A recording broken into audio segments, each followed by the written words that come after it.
If you feel like you're in the middle of one of life's epic storms and it's tossing you all over the place, then strap on your life jacket because we're getting ready to dive into the eye of the beast right here, right now on Stay Connected.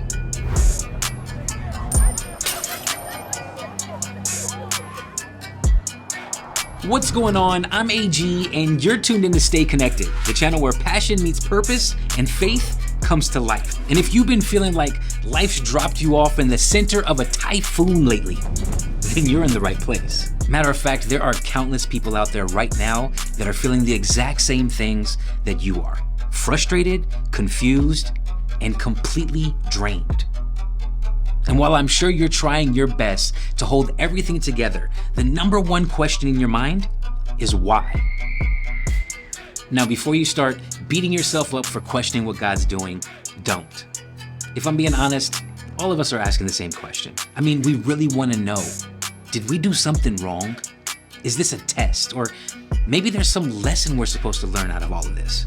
And if you're anything like me, you're just praying that through the crashes of thunder and lightning all around you, that God will bellow out some introspective, thought-provoking response that will not only change everything, but give you some form of inner peace. But instead, all we seem to get is crickets.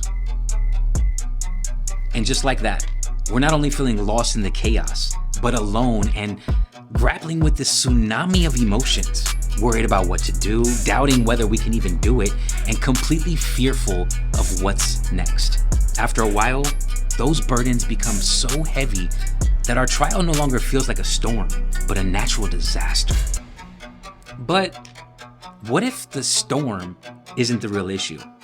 What if in the middle of all the roaring thunder and the torrential rain and those waves that are just waiting to swallow you up whole, that the only thing giving your doubts and your fears a nice little cozy home to live in is you?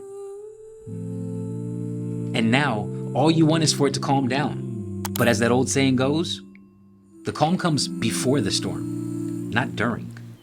And though that's quite poetic, it doesn't give me much hope in the middle of a monsoon. All I want to know is how to make it through the flood before it's too late. And here's where most of us hit a wall. We wave our white flag and give up because we can't catch our breath long enough to decide what to do next. And so we either cling on for dear life and pray that the storm will blow over, or we summon our inner bison and charge headfirst into the storm.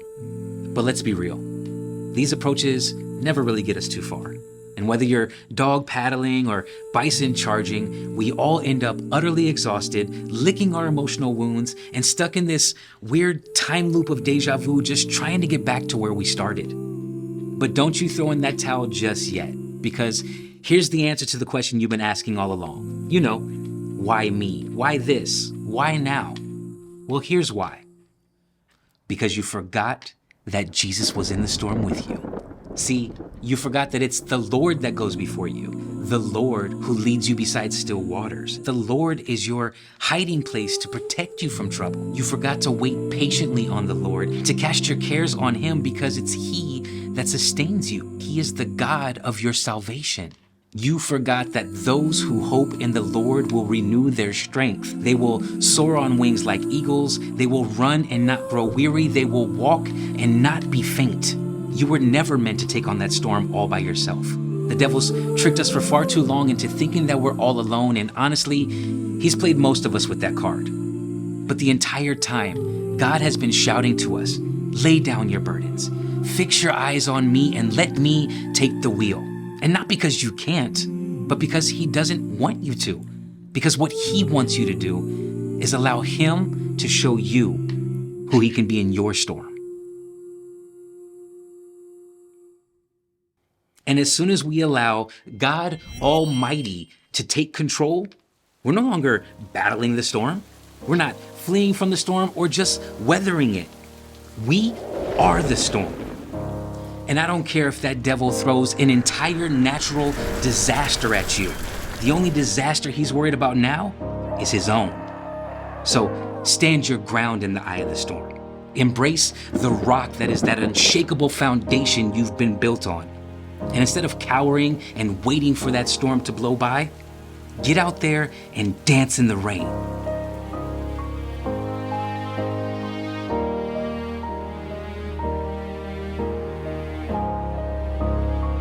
And the next time the storm surrounds you and the rain comes, the floodwaters rise, and the wind beats against you, don't you even think about running for cover. Instead, close your eyes. Take in everything around you. Recognize that Jesus is at work in the middle of your storm. And before you take that next step, before you make your next move, do one thing for me. Stay connected.